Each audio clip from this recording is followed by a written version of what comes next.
গ্যাসের জন্য অপেক্ষা করতে করতে প্রায় 11টা বেজে গেছে। তো সব কিছু কেটে কুটে রেখেছিলাম। তো এখন ছটপট করে রান্না করে নিব।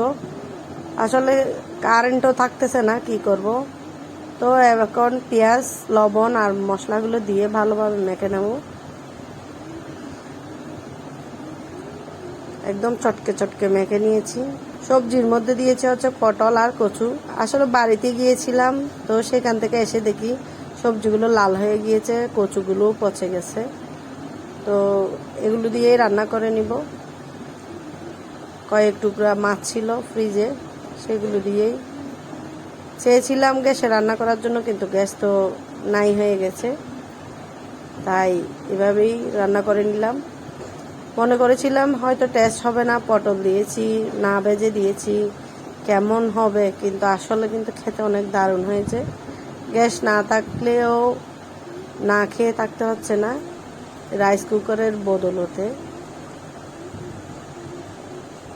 আসলে সরকার আমাদেরকে, চট্টগ্রামবাসীকে হাতে না মেরে ভাতে মারার চেষ্টা করতেছে, কিন্তু আসলে ভাতে মারার চেষ্টা করলেও বিফল হবে, কারণ আমাদের রাইস কুকার রয়েছে। তো রাইস কুকারে রান্না করে নিলাম। তো আপনারাও রান্না করে খেয়ে দেখতে পারেন। হাতে মাখা ইলিশ মাছ দেখুন কতটা সুন্দর কালার হয়েছে, খেতেও কিন্তু অনেক দারুণ হয়েছে। যারা রাইস কুকারে রান্না করেন তারা হয়তো জানতে পারেন। আবার না খেয়ে বসে থাকবেন না, বা বাইরের থেকে খাবার এনে খেতে হবে না।